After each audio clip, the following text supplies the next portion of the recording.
Oh man, welcome to OTR Sports. Clearly the fellas are still in the mindset of the verses between Keisha Cole and Ashanti. This has been Giving up to me. been some singing backstage. Uh, Can't believe you hurted me. that's a song you don't like, Brandon? Yo, she said hurted on a fucking track. You said she said heard it. I can't believe you hurted me. Like, come on, man. Anyway, welcome to OTR Sports, hosted by Off the Record Podcast. Today's show, of course, as always, is powered by Crossover Media, your one-stop shop for sports and culture. Check out Crossover Media at www.crossoverpodcast.com. That's www.crossoverpodcast.com. And of course, I got my full team with me today. We love it this way. We love a full team. We're so much better when we're this way. We found Brandon. We couldn't find him on Tuesday, but we found him. He's okay. He's fine. He was just Y'all go live today? Y'all just recorded, right? Yeah, we didn't go live. Okay. But we mentioned you on the episode though. I thought you went to go watch Snowfall. He might have. No, I'm gonna be watching it though. He was late. Look out. Obviously, we couldn't find Brandon, and he was late to our photo shoot, as you see on the screen, that we needed him there. We really needed him there for the photo shoot. As you can see, up the road. as you can see, Brandon doesn't look happy. He doesn't look happy because He do got the cowboy hat. obviously we Yeah, I got mean, goddamn, why the hat so far up on my head, yo? Like that means like half of my head is in the hat. You know how tall my head would have to be for the hat to be like that? Y'all said I got a cone head. So, man, quickly, guys, let's introduce ourselves and tell everybody how we doing. Quan, how you doing today, man? Man, OTR Quan, I'm doing good. Happy Saturday, everybody. Where Quan is a little bit under the weather, we call that the yin yang youse that he's dealing with over there. Brandon, what's up with you, man? How you feeling? Feeling good, feeling great. How are you? Word. And Alex, Mr. Lakers Central 365, how you doing, man? I'm good, man. I'm good. Word. You didn't do your patented. You ain't do your patented. Lakers is number one, man. Everybody knows it. I no reason for me to brag at this point. Best team in the league by far. Bro, everybody expecting it to hear it. You know what I'm saying? It's there was some talk about the Nets. I know we're gonna get to that. Some people on this screen in our private thread believe in the Nets more than others. So we'll get to that. Y'all know it ain't me.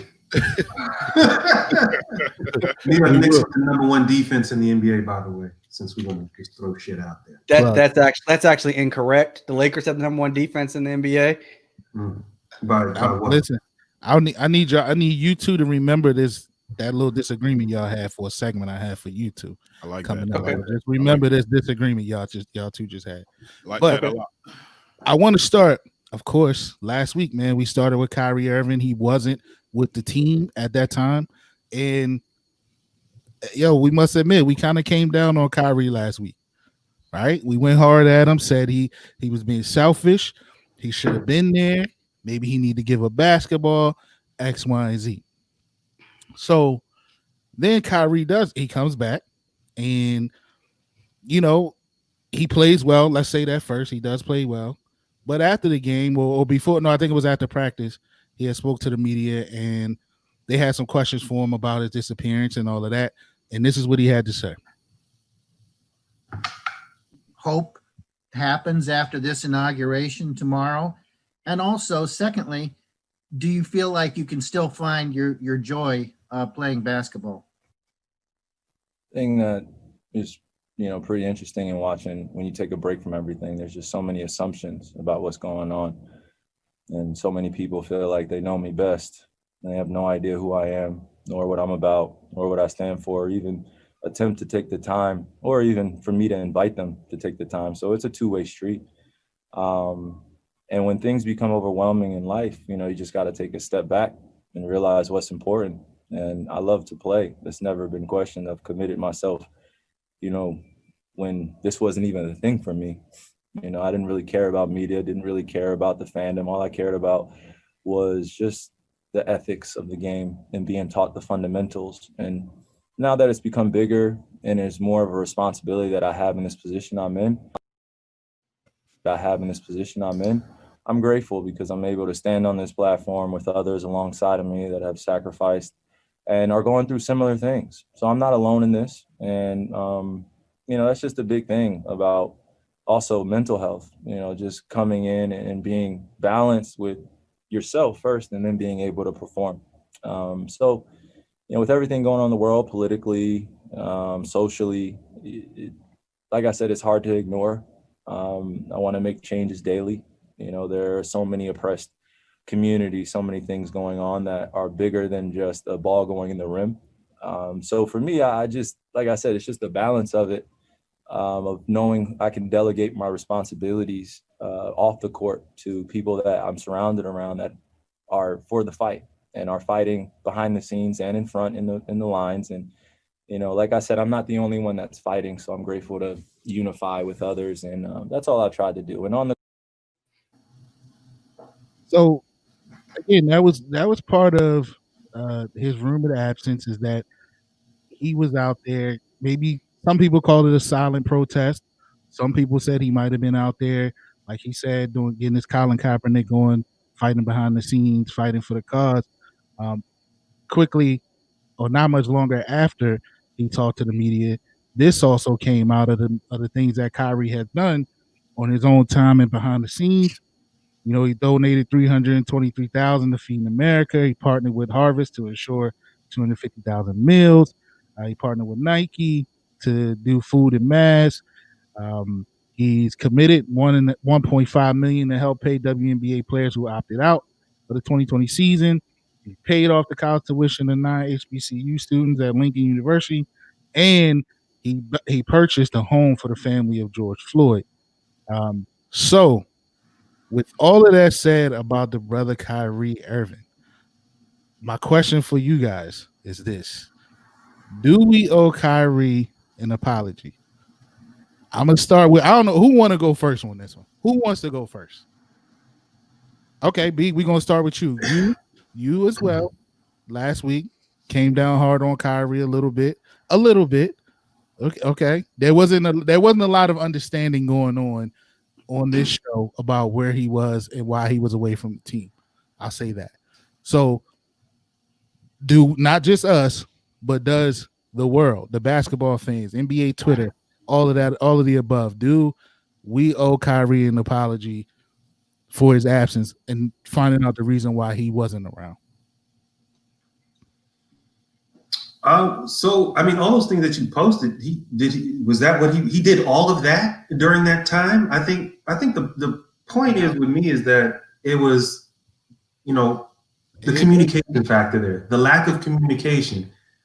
And we mentioned last week that Kyrie does do a lot of things good, you know, for the community. I don't think that's the issue. I think the issue here was just simply, for anybody else in America, if I just left my job, you know, for a week or whatever, or my business, and just disappeared without communicating clearly to, you know, everybody else who didn't take that time off. I mean, that's all I was saying. Just communicate. Now, had he communicated, I mean, I'm not within that organization, so I don't know what they know or what they didn't know at the time. But it appeared on national television that nobody knew where the hell Kyrie Irving was. For that, no, we don't owe an apology. Just like if he was going to tend to a dead family member or something, a family member that passed away or something like that, he wouldn't owe us an apology given the circumstances, whatever. But all I'm saying is just the communication factor. Outside of that, all that other shit that people have been saying, yes, I do think they owe Kyrie an apology to an extent. You know, whatever. But just communicate. That was my thing. To answer your question, no, he didn't do all of those things while he was gone. But um, that's some of the things that he's doing behind the scenes, or that he has done behind the scenes, that he doesn't talk about, like he talked about in the clip. Um, he's doing he's fighting behind the scenes with people that also are behind the scenes, and that he's using this platform to do so. I think that would separate him from us if we just walked away from our jobs and it didn't tell anybody. We don't have that type of platform. But I hear what you're saying. Quan, you want to touch on this next? Do we owe him an apology? No, I mean, no, I don't. Not from that perspective. I'm just saying when it comes to the communication, it's 12 other dudes that you're playing with, and I get I totally understand. Believe me, yo, like I get the point. You want to become an activist, you're fighting.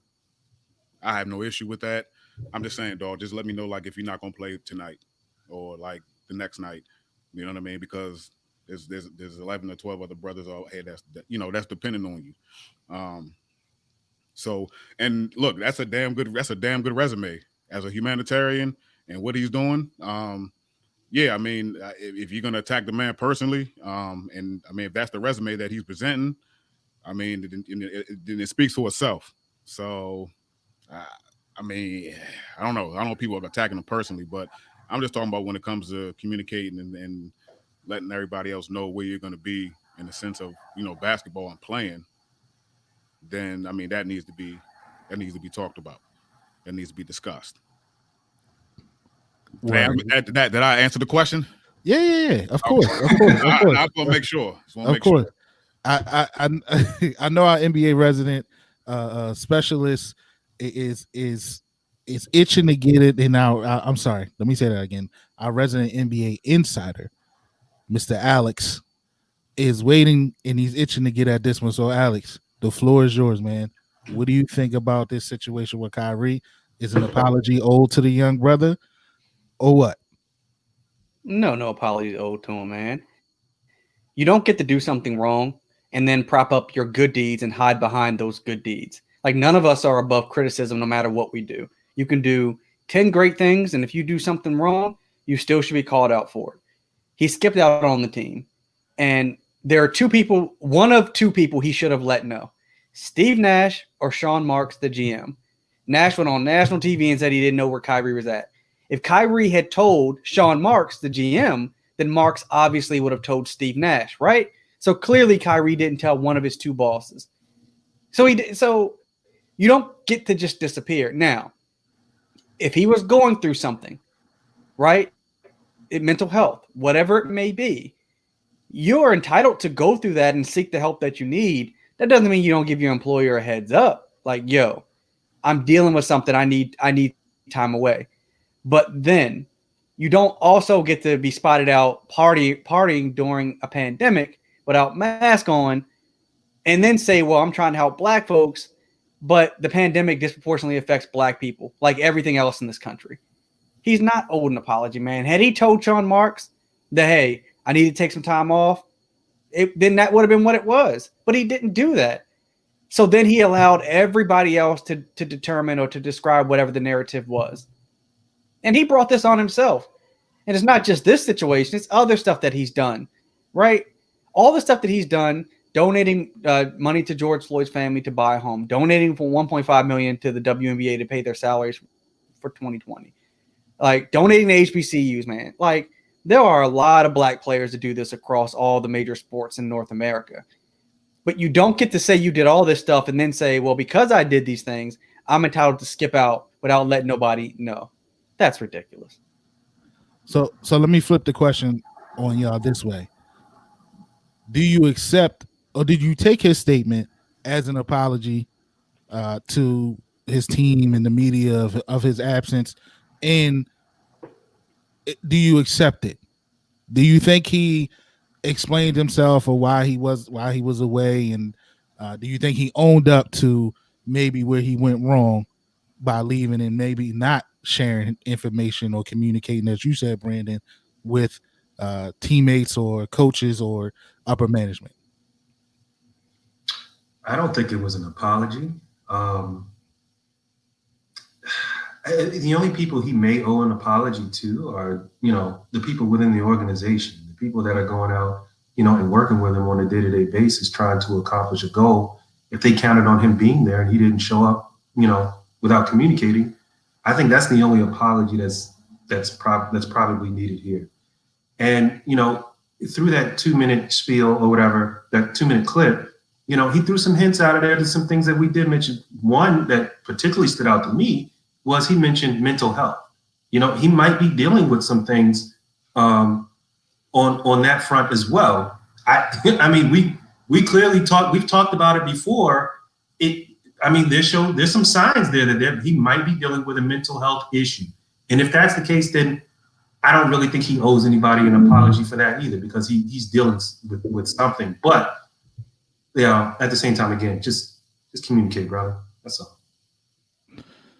Where anybody else want to jump on that? Do you think he owned up to his absence and not communicating? As far as that goes, what he said to the media is not probably what he said to his teammates and personnel behind closed doors. So I'll leave it at that. What about you, Quan?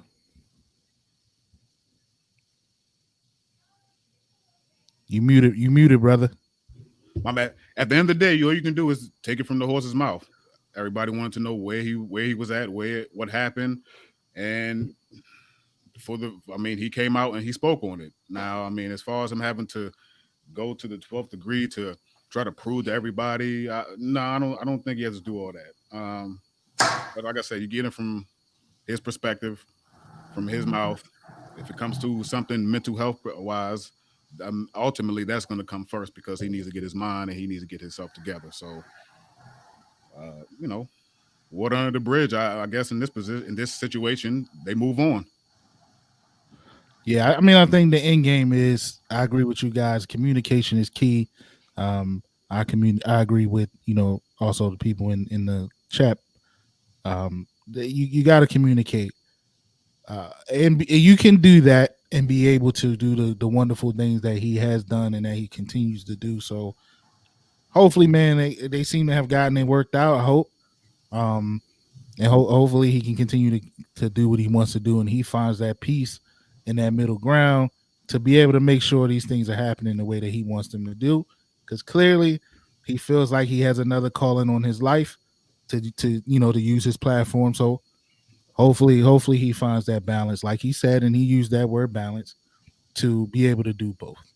So shout out to Kyrie for what he's done, but we ain't done with the Nets yet. So let's move from a little serious to Jersey. I want to have some fun with that situation. So Kyrie, his first game back, I believe, was against the Cavs, right, Alex? If I'm not mistaken, I think his first 2 games back were against the Cavs, and the first was a double overtime loss.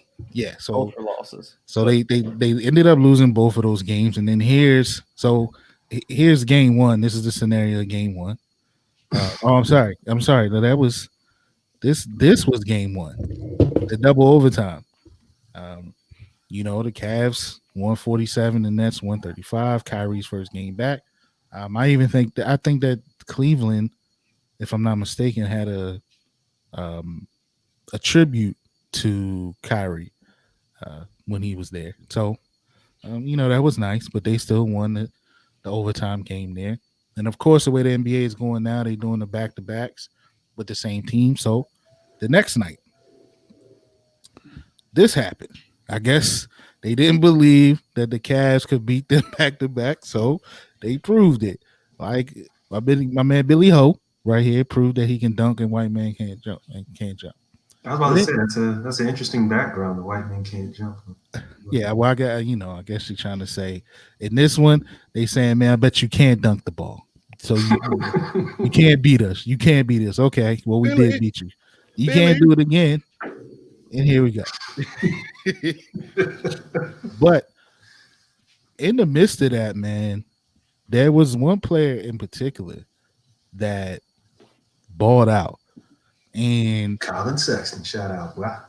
And I kind of want to get you guys' opinion on this guy, man. Colin Sexton, like you said, man, he played lights out. I think even in that game one, he did something crazy and like scored 22. I think it was 20 straight points. And then he scored, here it is, 22 of the Cavs, 34 points in overtime. So like this kid, I mean, has been balling. So then he followed that up in game 2 and balled out again. So this was his stat line for those 2 games. He had 42 in the first game, and then he had 25 in the next game, man. So I'm gonna ask you guys this: are we witnessing the coming of age of this young brother, Colin Sexton, man? And we're gonna double this in to combine this. So I want y'all to answer that question, but I also want y'all to speak on the Nets when they finally had their big 3 together, losing those 2 games back to back to the Cavs. So speak on both of those while we on this subject. Go ahead, B. I'm gonna start with you.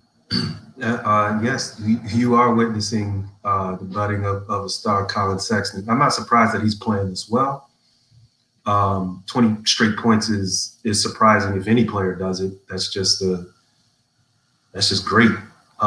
But this is what you've been seeing in the NBA for at least the past decade or so. These young players come in, they need at least a year or 2. I mean, Colin Sexton came in balling. He was balling at Alabama. When he got drafted, he was coached by Avery Johnson, so he got coached up there at the guard position. I mean, he's playing, man. I'm not surprised. So we are seeing the budding of a star. It takes about 2, 3, maybe 4 seasons for a lot of these young players to really start to develop and start to become these all-star players. But yeah, you'll see more of Colin Sexton. This is not a fluke. Now, as far as Jersey is concerned, I'll say this because, I mean, hey, you already know I'm a Knicks fan. There's only one team in New York as far as I'm concerned. And so New Jersey, they've got their big 3. They're going to take some time, though. I mean, even like when LeBron and Dwayne Wade and Chris Bosh first got together, it took some time to adjust. Maybe not as long as others. When the Boston Celtics, when they had their big 3, it took them a little bit of time to get together. They hadn't even really practiced. That first game, the first game James Harden was there. They had no practice, but they haven't played together, for a long time yet. Once they get that chemistry going, they'll get rolling and win games. But I mean, they're gonna come up short at the end. Battle, what you think, man? Are we witnessing the coming of age of this young kid, Colin Sexton?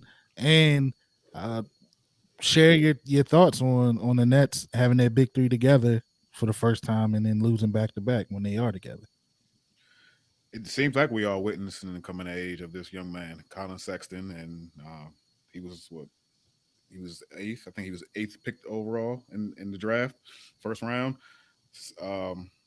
So yeah, they put a lot of money into him. So we better be witnessing the coming of age of him. They drafted him high. So, but, I mean, it's good to see young players come out and be able to, score like this. It seems like he's really, learning his game and, what he needs to do on the court. So I think that's a good thing. I think that's really a really good thing. And but when it comes to the Nets, you have the big 3. It seems as if, they have to kind of gel together. So, but at the same time, getting whipped like that back to back, that's no excuse. That's no excuse. Too much money on the court. So one game, okay, but twice, something has to be done about that. That's not good. Alex, man, resident insider, what did this look like to you, man? Again, what are your thoughts on Colin Sexton? And then, of course, the Nets, who people are saying is now your biggest hurdle when it comes to winning another championship. What are your thoughts on those last 2 games? And then, of course, Colin Sexton. I mean, Sexton balled out. It looks like he's turning into a defined player that hopefully Cleveland doesn't ruin, because not much good comes out of Cleveland besides LeBron James and Bone Thugs and Harmony. So hopefully they don't blow them up. The Nets are going to win a lot of games, man. You don't have three players like Kyrie, Kevin Durant, and James Harden and not win a lot of games. But they're going to give up a lot of points. So Cleveland is the third worst, I think the third or fourth worst offensive team in the NBA. And they went and beat the crap out of the Brooklyn Nets back-to-back games, right? So the Nets are the fourth worst defensive team in the NBA. So they're going to score a lot of points, but who are they going to stop? Like if Colin Sexton went in and did whatever he wanted, what you going to do when LeBron walks in the building or the Clippers and Paul George and Kawhi walk in the building? Like what are you going to do against guys like that who are 100 times better than Colin Sexton? So one of the things I took away from that first game is, man, their big three played a lot of minutes. Harden played 51 minutes. KD played 50 minutes. Irving played 48 minutes. They don't have no bench. So you've got to ride those three guys, but KD's coming off the worst basketball injury that you can have. And Kyrie, he comes and goes as he pleases. And, James Harden was looking like Mark Henry just a week ago. So you're riding these guys, and it's like they have to do it. But I kind of feel like this is what happened when D'Antoni was in charge of the Suns. This is what happened when they were in Houston. Like they ride their star so heavy. 50 minutes for a dude coming off an Achilles injury. And of course, then he sits out the next night because he's resting that same Achilles. It doesn't make any sense. So they're going to win a lot of games. They're going to blow some teams out. But ultimately, the way it stands, they're not beating the Lakers. And they might not come out the East. Like everybody kind of needs to hold on and see what this team really ends up turning into as the season progresses, because you can't just throw three guys together and automatically assume they're going to be in the NBA Finals. It doesn't work that way. Yeah, I think you're right. Like clearly they don't have a bench, and playing those three guys that amount of minutes, it's time for them to get. Steve Nash has to get creative on how he's going to deploy those three. I think it was Kendrick Perkins who. He doesn't always make the most sense, but I think when it came to this, situation, he made some sense in saying that he feels like you should start Kyrie Irving, maybe play him for the first 6 to 8 minutes, 8 to 10 minutes, take him out of the game, keep Harden and KD in the game, and then bring Kyrie back in with that second unit and let him run that second unit, and then kind of get creative, which is how you subbing them back in and out from that standpoint. So they're gonna have to do something like that. KD is not gonna be able to play. He's not gonna be able to play 50 minutes every. I mean, typically because of winning the overtime like that, but he's not gonna be able to play those type of minutes like that night in and night out. You asking a lot of a rookie coaching staff. Well, but he brought D'Antoni with him. And what has D'Antoni won over the last decade? Nothing. But he went to a lot of regular season games. Yeah, he went to a Western Conference Finals, and he should know better by now to say, listen, we got to figure out some type of substitution pattern for this because we don't have nobody to go to off the bench. What was one of the biggest issues in Houston in the playoffs was you get to the Western Conference Finals that every year Harden ran out of gas. Every single year. His stats dropped off the map versus his regular season stats. You can't run these guys in the ground. So even if they're not always going to go into double overtime, you still don't want KD and them playing 40 minutes a night during the regular season. LeBron and AD are playing 32 minutes a night. Like, I think the bigger that is definitely a major issue for them. I think one of the bigger issues is that they have nobody protecting the paint anymore. They got rid of Jared Allen. Don't they have DeAndre? He's like 16, 17 years in. Like, can Amari suit up? Is Amari on the staff? They might need him to suit up. I mean, let me get it. DeAndre Jordan. He's still a good player, but I mean, no bench. Once he goes out, who you got protecting the paint? I mean, do you plan on playing him 40, 50 minutes a night? You imagine Jeff Green having to guard Jokic or Anthony Davis? Getting cooked. Yeah. That's gonna be sick. Or Embiid, they get cooked. It's not my problem. Well, listen, man. Speaking of that, man. Listen, this is what I wanted. This is what I wanted to do for you guys, because out somewhere because of the Nets transgressions, the two, especially the two back-to-back losses, this came out of that. Knicks and Lakers fans are joining together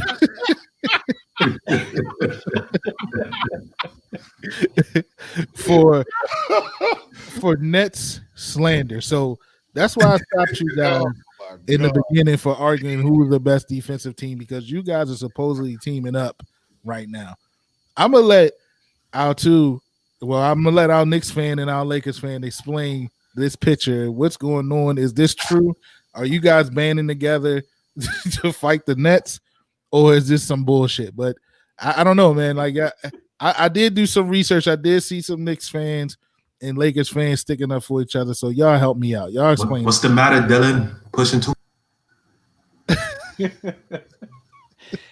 Yeah, like, so I I'll let Brandon speak from the Knicks side, man. But from the Lakers side, the minute that team came together, people started to say, "Oh my God, they can beat the Lakers." And I mean, what have the Lakers done? They won a championship. We just went to Milwaukee the other night, beat the crap out of the Bucks. LeBron in year 18 still looks like he's better than Giannis. Like, look, the Nets are a good team, man. But like, we live in this time where you put a couple stars together and people go crazy. And so, I'm playing for championships, man, not regular season wins and all that foolishness. And I know Knicks fans have their own, their own animosity towards the Nets, man. But like, my thing has always been give teams time before people want to anoint them. And the Nets, they got Kyrie taking shots at LeBron in the offseason about, I got another guy that can hit a shot. And clearly he doesn't, because Durant missed a shot at the end of regulation. And now you got James Harden. Like, they look clunky together. Meanwhile, the Lakers had the best record in NBA. So I shout out the Knicks fans, man. Like, if they want to crack jokes on the Nets, I'm all with it. Brandon, our in-house Knicks fan, man. Explain. You actually are the one that sent me this picture. So I did. I posted this on our thread. So explain this picture, man. Are you guys, and I heard you refer to the Nets as New Jersey Nets and not the Brooklyn So Nets. they are. Explain that, man. Are y'all banded together or what? Is this all about crushing the Nets?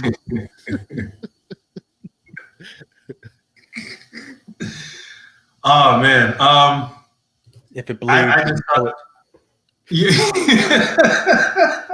what's the matter, Dylan? You're pushing too many pencils. Oh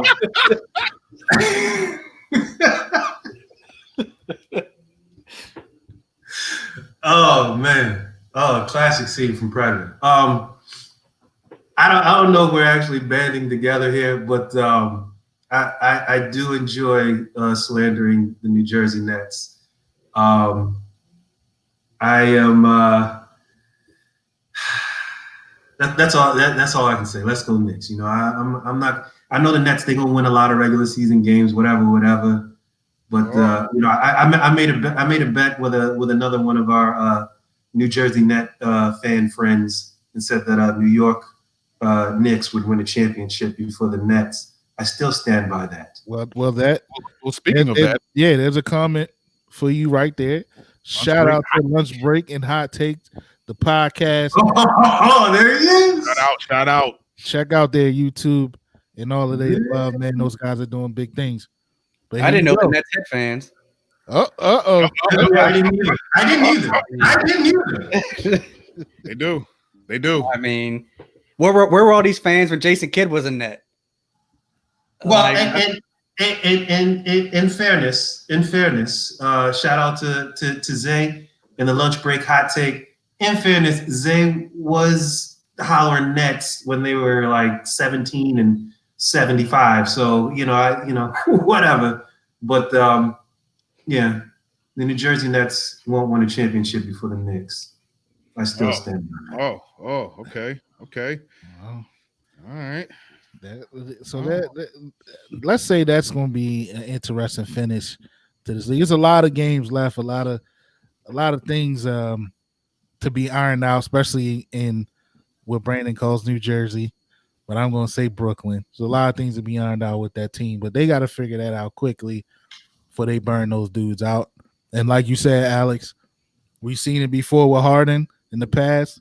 He balls out in the regular season, but because he plays so much, he gets to the playoffs and he's burnt out. So listen, man, the Nets haven't made it to the final since the Dynasty album came out. All right, and it's been a long time. Damn, All right, that was a damn good year of music. It Shout was. out. It was. HBCU. Shaw you, baby. Shaw you. It was a really good year in music. It was a really good year in music. So, like I said, man, I guess these two will keep banding together for the moment to team up against the Nets. We'll see how it goes. We'll see how next week goes. This is a week by week thing with these two. I'm sure as the Knicks continue to play better and the Lakers continue to do what they're doing, they'll go head up eventually. What happened to you, Dylan? The next someone I could trust. The next segment is, man, again, I wanted to touch on something that's a little, I guess it's a little odd in the NFL ranks. You kind of see this maybe in the NBA. Speaking of the Nets, we've seen this with Steve Nash. But the Texans are exploring the idea of Josh McCown as the head coach. But, of course, we're surrounded with a former head coach on the staff, blase, right? Now, this is making news, especially in Houston, because, of course, we know Deshaun Watson has said or made it been known that he wants out of town. And I don't know if this move will help him stay or not. I feel like this will push him out of the door. But I wanted to talk about this with you guys because one of the hottest names in football right now as an assistant is Eric Bieniemy for the last 2 years. And Eric Bieniemy has been interviewing for jobs and has not been offered a job yet that we know of. We do know he is not a head coach right now.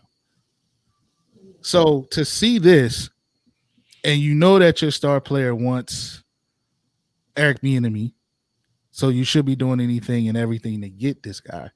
To see this story break that Josh McCown is in the running for the job and has zero coaching experience. It's outside of being a high school quarterback coach, I think he is. So I wanted to get you guys touch on this. First of all, what do you think about the news of him even having a chance of being the head coach? And then I also want y'all to talk about the lack of black head coaches in the NFL right now. So Quan, this is your thing, man. You're an NFL guy, so I wanted to start with you on this, man. What did you think when you first heard that Josh McCown was in the running? And then two, what's your thoughts on the lack of black coaches, especially this year in the NFL? Now, when it comes to the man's knowledge and what he may know about football and his perspective and his vision, particularly of what he may want to become as a coach, I have no quarrel with that, ultimately, personally. But to see him somewhat leapfrog over many of coaches that have put their time, their diligence, their hard work into the game, as well as maybe the people that they may have that have the qualifications to be somewhat of a head coach or an assistant, I think it's disgusting, honestly. I honestly do. Because it just goes to show you that in this good old boy society, particularly in the NFL, you know, as long as you may know somebody, you or in the inner channels or the inner rankings somewhat, potentially you can leapfrog and you can go over somebody else that may be qualified to be a head coach. So my point to going to Eric Bieniemy. Now I don't know if he particularly may have. It seems he should be having all type of opportunities being thrown his way, even from the year before last when it came out that, you know, he was looking to become a head coach. So it's just asinine to me to why he's not even a head coach. But on the same topic, on the same time, I know why he's not a head coach, because he's a black man. So we already know that.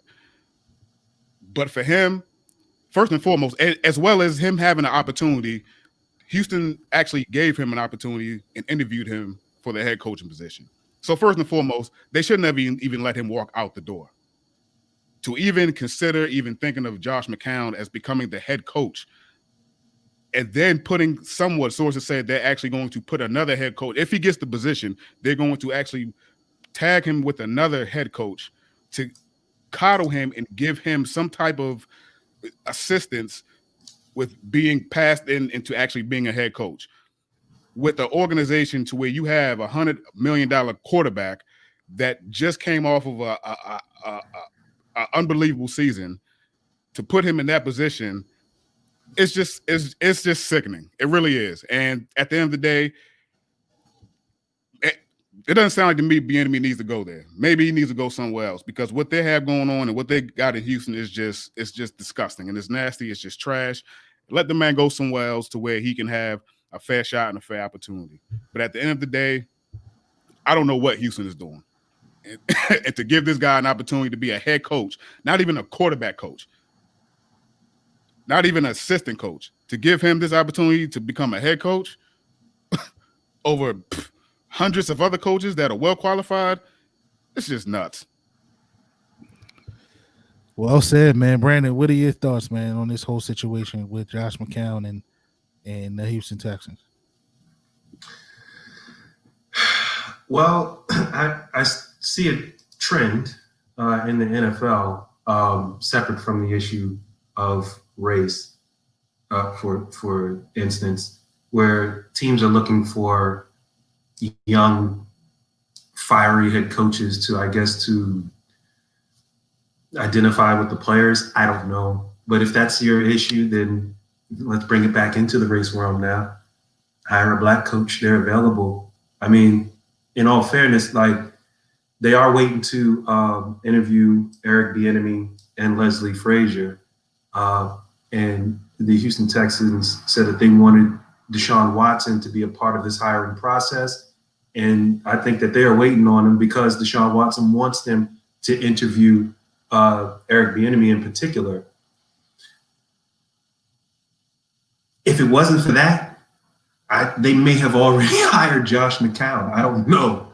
You know what I'm saying? I agree with Quan. I think it's kind of, not to say that Josh McCown is not knowledgeable. Obviously, he's been in the NFL for a while. He's been in these quarterback rooms, whatever. But Eric Bieniemy, come on, what more does he have to do? To be honest with you, and I like Coach Joe Judge. I like Joe Judge a lot. I wanted Eric Bieniemy, and I was a little disappointed that the Giants did not hire Eric Bieniemy last year. But Joe Judge turned out to be a very good head coach, and I can understand why they hired him. But still, Eric Bieniemy, this guy's comes off a Super Bowl win. I mean, he's been running a high-powered offense. Now they're saying everybody knows Andy Reid calls the plays. It's like they're just so quick to discredit anything anything that Eric Bieniemy has done while he's been there. And it's not just that way with black coaches. It's also that way with black quarterbacks. And we got something for y'all coming out where we discuss that as well. But I really hope, I don't know, the Texans in these last couple of years, they've shown a pattern of not making wise decisions from a front office standpoint. Starting with Bill O'Brien trading away DeAndre Hopkins, probably starting before then. So if I'm Deshaun Watson, I'll be honest with you, if y'all don't bring in Bieniemy or Leslie Frazier, trade me. Yeah, I'm gone. That's the way I feel about it. It's not right. There are only 3 black head coaches in a league that's 70% black. And then you also have to look at the market too. Houston, predominantly, yeah, I know it's white folks in Houston, but their predominant market is Hispanic and black. it would be just think about it. How much you could have if you had Bieniemy as the head coach. You just signed Deshaun Watson. I mean, what more do you need? Right. You want to bring in a guy that's going to get me to the next level. I don't know if Josh McCown is that guy. He hasn't been coaching. He hasn't been in this league in a coaching capacity, and you're just going to give him the head coach job? This guy leads a high-powered offense who's probably going to be in the Super Bowl again 2 years straight. So what does that say for Raheem Morris? What does that say for Byron Leftwich? Quarterback, coaches that actually are proven, that actually have winning records, that actually have done what they needed to do, pay their dues to be in this coaching, to understand play. Like, what about them players? So they just get hop, skip, and then you just go get Josh McCown because he has some knowledge, because he's been in the league for all these years, and he's been a player's quarterback, and he knows how to play number 2 and number 3. Like, what? It doesn't make sense. And even then, Quan, and even though building on that, they going back to college to pull college coaches before they pulling in Eric Bieniemy. Exactly. Urban Meyer. I mean, Ohio State. Well, he's not the coach of Ohio State no more. But excuse me, I was going off on a tangent on it. But you get my point. Like, this man has a proven record within the league, and he was a player. Shit. So before I let Alex touch on this, I wanted to point out something that Mike Garafolo said. Garofalo, I'm sorry. That he said in his tweet. If you read the beginning, at the end, he said again, not as crazy as it may seem to go from player to head coach, and if anybody can do it, Josh McCown can. Now, another person that I have a lot of respect for, and I think should have been hired as a GM in this league, is Lou Riddick. And he responded in this way. He said, I have all the respect for Josh as a player, but this is ridiculous and insulting to all the qualified candidates with a proven resume in the profession, black or white. So now I want to throw this to you, Alex. You're not a football guy, and I think this is part of the reason why you stopped watching football. What are your thoughts on, man, the lack of black coaches in this league? As Brandon pointed out, is 70% black. And I want to go even deeper. We all know that there's a Rooney Rule, right? Do you feel like these owners are using the Rooney Rule as a joke? They interview a few black candidates to get that out of the way, because the Rooney Rule is you have to, if you have a job opening, you have to interview a black candidate. So they're getting interviews. They're just not getting hired. So, Alex, what's your thoughts on this, man? The Rooney Rule is as thin as the one-ply toilet paper Quan used to use. Like, you guys hear that? Used to, right? Listen to the word of the statement. Used to. Go ahead, Ala. The Rooney Rule, its intent was to give an opportunity to black coaches so they could interview and get to know these teams better. So teams could say, well, we don't know this black coach. We don't know this guy who wants to potentially be a head coach in the future. Just to basically build a pipeline of black coaches. And what we've seen is there are less black coaches today than there were in the 1980s, right? And so even if the NFL steps in and says, Texans, this is ridiculous, you have to hire a black coach. Like, the thing is, we know that black coach is going to be on a short leash. Like, they're already on short leashes anyway. All the team is going to do is find a reason to get rid of a black coach once they hire him. So for McCown, he last played in 2019. It is absurd that someone would think that you could go from playing football 1 year to coaching it the next year. It is absurd. I don't think anyone's ever done it. Certainly not in the modern football era. Like, this ain't the 60s. This ain't the 50s. Like, this is different. These football teams are built like Fortune 500 companies. You mean to tell me a dude that was riding the pine can go from riding the pine to running a Fortune 500 company? That's absurd. Not to mention when you've got other qualified candidates, most notably black candidates. So yes, this is one of the reasons I stopped watching football. It's a dog and pony show. It's all a joke. And frankly, I don't think you can't allow the NFL to police themselves. you really need the federal government to step in. Like this is to me, this comes down to an employment issue. That's really what this is. If any other company was doing this, there'd be hearings on Capitol Hill, especially if it's a Fortune 500 company. The NFL should not be able to operate like this. Like, come on, dog. Riding the pine of coaching, and all they're going to do is put qualified black coaches around McCown.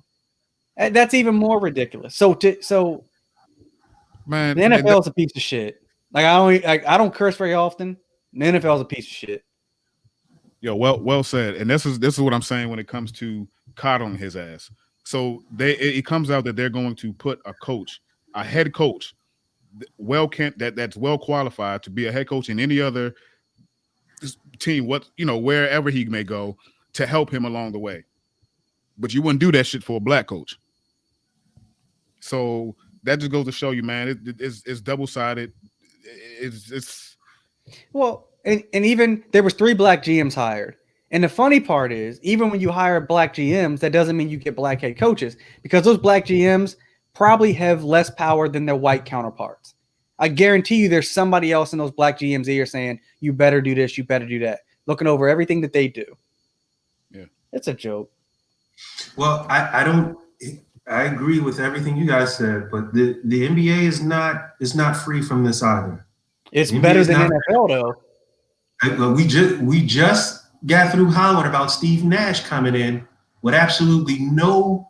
He ain't even been in the NBA in no capacity. No, he was. He was on Golden State's coaching staff. He actually was.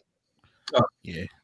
Okay. I mean, he must have been sitting behind the bench a couple rows back. He probably looked like he was just coming to the game, but they just threw him in a head coaching position. Agreed. So it's a product of people do business with people they like or that they're comfortable with. And if the majority of the owners, all of the owners, there are no black owners, they're gonna bring somebody in to be GM or give the okay to hire folks that they are comfortable with in certain positions. And until we start seeing more black ownership, I think that this continues. Remember when Jay-Z partnered with the NFL and he was supposed to help implement some of these changes for better equality for black people within the NFL? Where's that shit at? Mm-hmm. Jay, where you at, man? I'll be honest with you. I think even when that happened, it's going to take time, man. It's going to take things ain't going to change. But I am optimistic because there are a lot of good black candidates who are getting more publicity. The Eric Bieniemys, Leslie Frazier. He's been interviewing for a head coaching job for a minute. And then Patrick Graham, defensive coordinator for the Giants. You've got some guys that are coming in. So I think we have 3 in the league now. I think we can at least double these numbers within the next year. But that's the crazy part. It's 2021, and we're talking about doubling 3 in a league that's 70% black. In 2021, with a league that's 70% black, I'd argue that there should be 10 to 15% black coaches at a minimum. Yeah. Let me ask you this.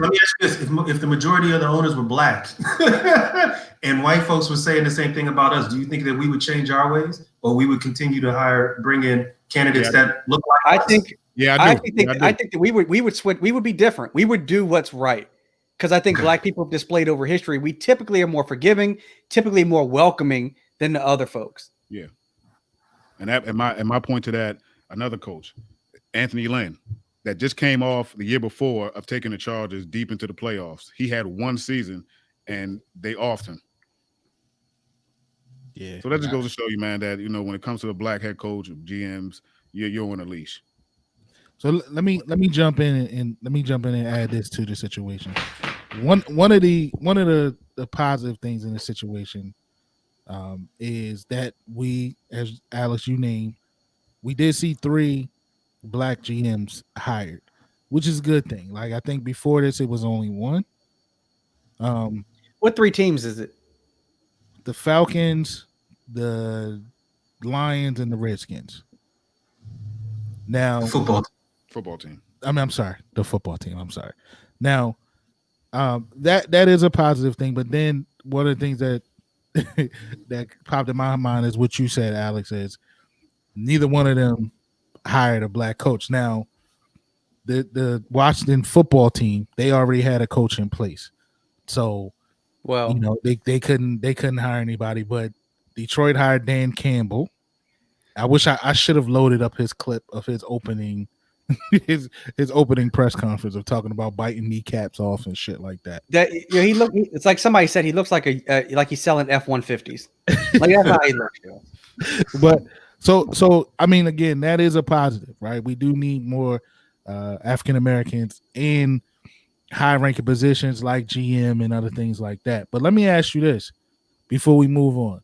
Going back to the Rooney Rule, a part of the Rooney Rule now, which they added, is teams are compensated with the draft pick if someone or an executive is promoted from within their organization to another team. Like, for example, Martin Mayhew, who is now the GM of the football club or team, he came from the 49ers organization. They received a third round compensation pick because he was hired out of their organization. Do you think, I mean, so I look at that in two ways. Part of me is like, yo, it's a shame that we got to entice you. We gotta offer a reward for you to start looking at black executives for those top jobs. So, you know what I mean? Like, we gotta add something to it to entice you.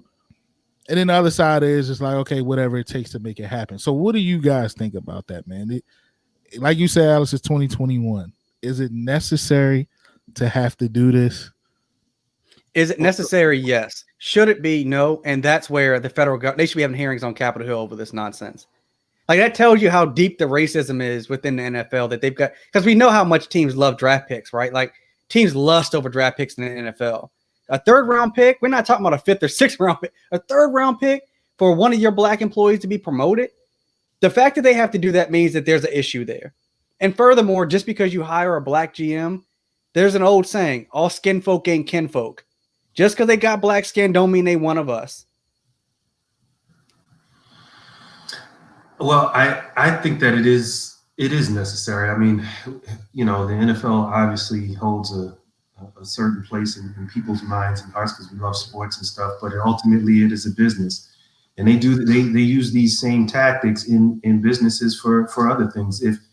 If you know, you want to change the behavior of companies, you have to offer incentives for whatever it may be, you know, whether it be in tax credits or whatever, you offer incentives. Now, yeah, it just so happens that this is an issue of race and having, you know, being fair as far as putting qualified people in the right position. But nevertheless, I mean, these are things that, yeah, they have to do for change. So I do think it's necessary to do something like this. The crazy part is, what this reminds me of is when Lincoln freed enslaved black people with the Emancipation Proclamation. Rather than give land and money to these newly freed black people, he compensated the former slave owners because he was taking their slaves away. Like, this is what's going, like, you don't incent the right, like, I recognize that in all companies you have to incent kind of the right behaviors, but like, this is ridiculous. You know that was a form of reparations too, right? Yeah, they gave them land and more reparations for taking slaves away when they were breaking the law in the first place.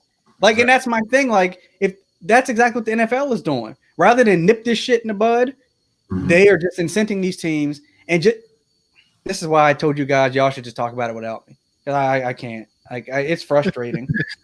Nah, man, this is what we need. I think this is what separates us from, you know, no knock to any other sports show, but I think this what separates us from the rest, man. We touch on a little bit of everything, not just sports, but the other side of it, the culture side of it, the society side of it. So reparations. That's why we wanted you to be a part of this conversation. But I will reel it back in a little bit, and I'll ask y'all this question quickly.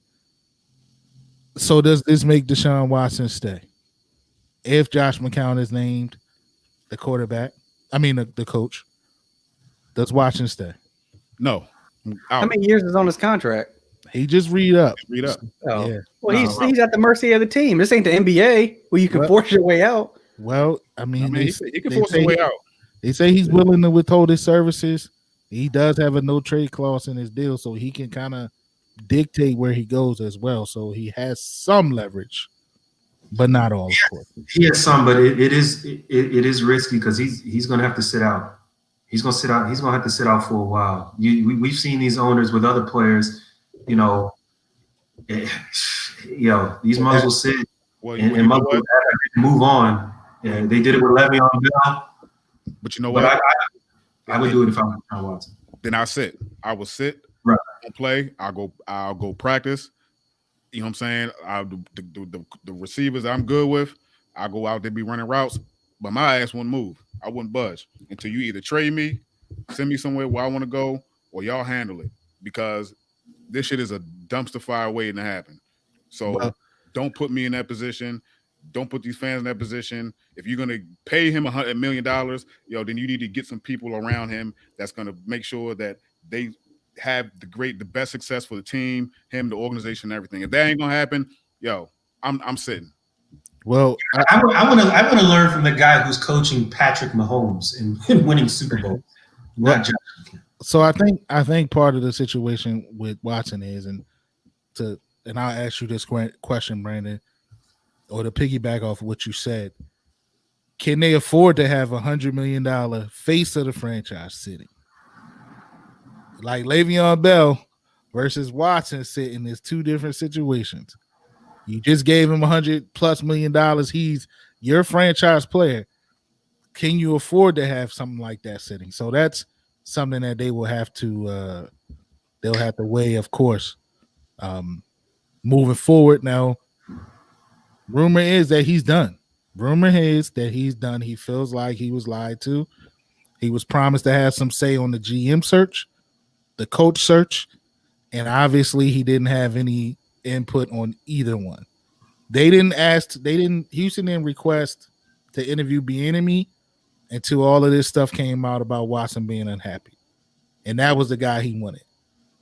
He also found out who the GM hire was, just like the rest of us did. So the word is that he's done, man. He's done. So we'll see. But one of the teams that he's rumored to go to is Corn's team, the Washington football team. Y'all gonna be mad. Keep going. Washington football team. So, Quan. I could care less about that. Washington football team, let's go, baby. So, Quan, there's rumor that he is, you guys are all in on him. Mm-hmm. But the former player of y'all, Junior Gillette, tweeted this. Deshaun Watson, please stay away from Washington. Just ask RG3, Donovan McNabb, and Trent Williams about their experiences. Bruh. Quan, Church. What do you have to say about this? I just wanted to. I saw this tweet. I know that you said you would take Deshaun Watson tomorrow. You would go and help him pack and drive him across town to DC. I thought you liked Heineken. But he ain't no Deshaun Watson. So, what do you say to this tweet from Junior Gillette, a former Washington football clubber or team, whatever you want to call it? Well, first and foremost, shout out to Junior. The years that he did play, he gave it all he had. Due to injuries, man, it didn't work out the way that he planned to. But when he was a healthy man, he was a force. So shout out to him first and foremost. It's a new regime. Ron's in there coaching, so I don't know. But at the end of the day, if you can get a chance to get Deshaun Watson, you throw it at him. You go get him. You go get him, and you build around him. So, it's not really much to say about that. We can't keep living on in the past. And then also there is word sources are saying that Trent doesn't want to come back to Washington. So I don't know. Yeah, sources are said there are some sources going out there saying that Trent may want to come back. Who said that? Dan Snyder? So I don't know. But at the end of the day, go for Deshaun, man. If you we have we got Terry out here. We got Antonio Gibson. We got some weapons, so we can build around him. If we want to, if he wants to come here, then why not? So Brandon, what do you think about this warning from Junior Gillette, man? Is it fair? Is it fair warning? Is it warranted? Should Deshaun think twice before he comes to Washington? What? Twice? Yeah, hell yeah, he should think twice. You see the way the organization has been run for the last 2 decades? Man, you think long and ass hard on this. Now, I'll say this. Outside of Daniel Snyder, which was enough to keep me away, if this was the same roster in another city, I to be honest with you, this is about as much props as I'm about to give y'all. If I'm Deshaun Watson, I would look forward to playing. I mean, you got young Chase Young defense, so that defensive front is going to be, as long as they stay healthy, they're going to be a problem for some time. I'll give props to McLaurin. I'll give props to Gibson. They've got some young pieces there, but they would be a threat with Deshaun Watson if they had some other owner and it was they was some other team, but they're not. They're the Washington football team. Stay as far away as you can, brother. Well, you're just saying that because you're a Giants fan, right? No, I'm saying that because they've ruined every black quarterback who's come through there.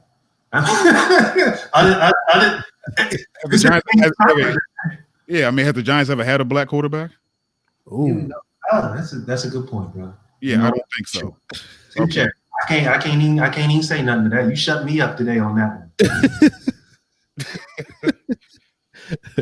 Well, with that said, man, let's move on to the NFL playoffs. We got 2 games tomorrow. Let me throw up the bracket for y'all. Obviously, we got the Bills traveling to KC to face the Chiefs. And then we also have Tampa Tom and the boys going to Green Bay to face Aaron Rodgers and the Packers. So, of course, I want you guys' opinions, your predictions on these games. So let's start with you, Quantel. Let's start with the first game, man. Let me see. Hold on. What's the first game tomorrow? Okay, yeah. Tampa Tom and the boys going to Green Bay at 3:05. Quan, what's your thoughts on this game, first of all, and then what's your prediction, man? NFC battle. It's an NFC championship battle. They're gonna fight from the first to the fourth quarter. Tampa Bay is coming into Green Bay. Look, people don't really understand how hard it is to win in Green Bay, especially around this time. I keep telling people it's playoff weather. It's cold, inclement weather plays. It plays something. It plays a role when it comes to fighting in these games right here. So it's gonna be a good one. And I mean, it's hard to come into the Lions Den and win one. So ultimately, I got Green Bay winning, man. Aaron Rodgers has played great this season. I think they take it to the Super Bowl. I think they win 23-17. Okay. What about you, B? What's your thoughts on the game tomorrow? What's your prediction? Oh man, I think it's going to be one for the ages. I think 23-17 is a low scoring game for what we're about to see. I think it's going to be more scoring than that, but you will see some good defense. We're talking about 2 Hall of Fame quarterbacks here. I'm gonna go the Packers as well. Usually the teams that have been playing the most consistent win in the playoffs. And no, obviously no discredit to Tampa Tom and them, but I think Green Bay, they showed a little bit more consistency. Now, that being said, Tampa did kick their ass early in the year. They did do that. But I think that was early in the year. I think the circumstances were a little bit different. Green Bay, I'm going to say it's going to go down to the wire. I'm going to say 35-34, Green Bay. Whoa, close game. Yeah, man, you know me. It's hard. It's hard to bet against Tom Brady in these type of games. And I'll start with this. Surprisingly, this is going to be Aaron Rodgers' first home NFC championship game. And that blew my mind. I thought that even when he went went through and won the championship, that they might have been home, but I guess not. So they're gonna be amped up out there. He's gonna be amped up. It's gonna be cold, but I can't bet against Tom, man, in these type of games. So I'm gonna go Tampa Tom and the boys 27-24. Okay. In the cold, it's gonna be tough. It's gonna be a battle. I think it's gonna be a battle. But it's just hard for me to bet against Tom in those games right there, man. So, man, look, this is why they got your boy from Baltimore. What Ladarius? Not Ladarius. Ladarius Smith. Ladarius Smith. Preston. Nah, yeah, Preston Smith and what's his name, man? That came from Ladarius. Ladarius, yeah, man. And then they went and got the past draft. They went and beefed up their corners. Javier Alexander is really good. He's a baller, and this is why they got him for this particular situation right here to go deep in the playoffs, man. It's gonna be a good one. It's gonna be a really good one, But I think Green Bay's gonna take it, bro. Yeah. So up next, man, the closeout game for tomorrow, the 6:05 kickoff, I believe it is. Let me double check on that. 6:40 kickoff. I'm sorry. You got Buffalo traveling to Kansas City, man. There's a lot of people that believe Buffalo can pull this game off. Mahomes supposedly went through concussion protocol. I don't care what anybody says. That brother had a concussion. The way as woozy as he was, when he couldn't even stand up after that hit. But he's been cleared to play. We all knew he would be. What's your thoughts on this, man? Like, Buffalo's tough. Kansas City is who they are, defending champs. Quan, I'm gonna start with you, man. What's your thoughts on this game, and what's your prediction? Buffalo's hot. They just came off a win against the Ravens. Yeah, we know. 3 points. That was bad. 3 points was bad. Really bad. Sorry. They are hot, man. Josh Allen, we got to give it to him because we've been skeptical of Josh Allen, man. But he's played really, really great this season, and he's one that's going to be here for a while. Kansas City, just like you said, Mike, I don't care what anybody says. Mahomes is one of the greatest that's played, but he got dinged up last week. You know what I'm saying? And a week off of a concussion to come back, it's going to be really, really hard. They're going to be excited. They're hot too. They just came off a win. So it's the brawl for it all. Ultimately, I got Kansas City winning 28.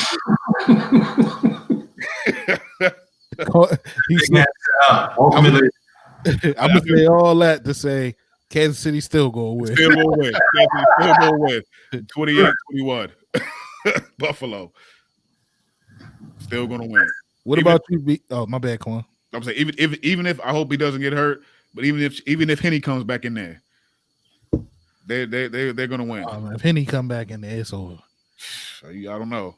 Henny a vet, dog. Yeah, he a vet. Yeah, so it's Josh McCown. Anyway, so barring any ill effects from the concussion last week, you can't bet against Tampa Tom. I can't bet against Patrick Mahomes in this. We saw what he did with Buffalo last year. Look, anybody who can do that, you can't count them out against nobody. But so that being said, I do agree that Buffalo can win this game, but Mahomes pulls out the magic hat and pulls it off. I don't know what the score is going to be, but I got Kansas City winning. I'll say 28-24. Yeah, I think we all gonna pick Kansas City in this one. We picked them all year long, so it's not gonna change now. But Buffalo is a tough team. I think they beat my Ravens last week.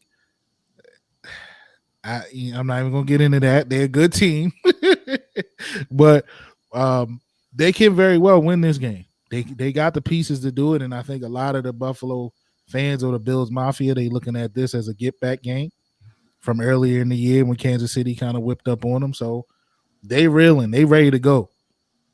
But I'm always going to give the defending chance the benefit of the doubt. So I got KC winning this game, and I'm gonna say it's gonna be high score. I'm gonna say 30-27. And I'm gonna throw the bracket up because I don't know if we touched on the our picks from last week. I know that I think I picked the Saints. Y'all picked Tampa, but I think both of y'all picked Tampa last week, right? I won all of my picks last week. Yeah, Brandon, Quan, you picked the Ravens though, right? The Ravens, I did. Yeah, so Brandon won the week. We'll leave it at that. The hell with Brandon and his picks. Yeah. So man, we're gonna end the show, man. But before we end the show, I wanted to speak on someone that we lost recently, man. A legend in Major League Baseball, one of the greatest baseball players ever, not just greatest black baseball players, one of the greatest baseball players ever. We lost Hammer and Hank Aaron the other day. Man, to some, man, to some, he's known as the greatest baseball player that ever played the game. There are other players that, that played along with him that some might say have the edge on him, but he was one of the greatest, and his legacy speaks for itself. I mean, he's second all time. For a long time, he was Mr. Home Run. He was a home run king. Now he's second all time with 755 home runs, first all time in RBIs, 25-time All-Star. He was an MVP, a World Series champ, a 3-time Gold Glover, and a 2-time batting champ, and of course, a Hall of Famer. You cannot argue that right there if anybody wants to call him the greatest baseball player that ever walked the planet. So rest in peace to Hammer and Hank Aaron. He did a lot for the people. He did a lot for the game, man. So salute to him and prayers to his family. Fellas, y'all got anything to say about Hank Aaron? I never saw him play, but I'm pretty sure if I did, he'd probably be one of my favorite players. I know growing up as a kid, baseball was my favorite sport. I didn't even like basketball until I moved to Maryland. Baseball was my thing, but my heroes growing up were Darryl Strawberry and Doc Gooden, coming from New York. So I know if I got a chance to see Hank Aaron play, he'd probably be one of my favorite players. Thank you for all you've done for Black people. Get the game of baseball. Shouts out.